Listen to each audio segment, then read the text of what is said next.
ఆది మానవుల కాలంలో ఒక అమ్మాయిని పడేయడానికి చాలా రకాలుగా ట్రై చేసేవాళ్ళు. ఒక ఆది మానవుడు బంగారం తెచ్చాడు, అయినా తనకు నచ్చలేదు.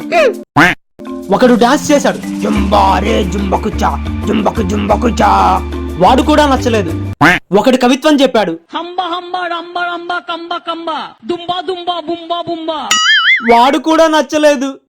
దారి తప్పిన పిచ్చోడు ఒకడు అటువైపు వచ్చాడు. ఆ సారీ అన్న ఒక్క మాట తన చెవులకు అమృతంలా అనిపించింది.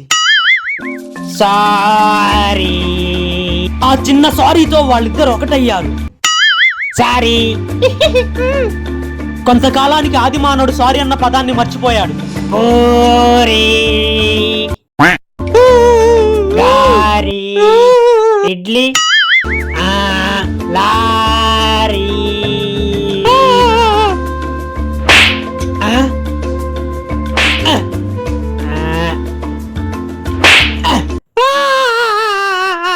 తను గట్టిగా ఏడవడంతో తను మర్చిపోయిన పదం నిదానంగా గుర్తొచ్చింది. సారీ. ఆ ఒక్కసారి మళ్ళీ వాళ్ళ జీవితంలోకి ఆనందాన్ని తీసుకొచ్చింది. సారీ పదం ఇంకెప్పుడూ మర్చిపోకూడదని ఆది మానవులు దాని మీద ఒక మంచి పాట రాశారు. Sorry, I am very sorry. I am very sorry. కాలం మారుతున్న కొద్దీ అమ్మాయిలతో అబ్బాయిలు మాట్లాడడమే మానేసి సారీ చెప్పడం మొదలు పెట్టారు. I'm very sorry. సబ్స్క్రైబ్ చేయి ఒకసారి.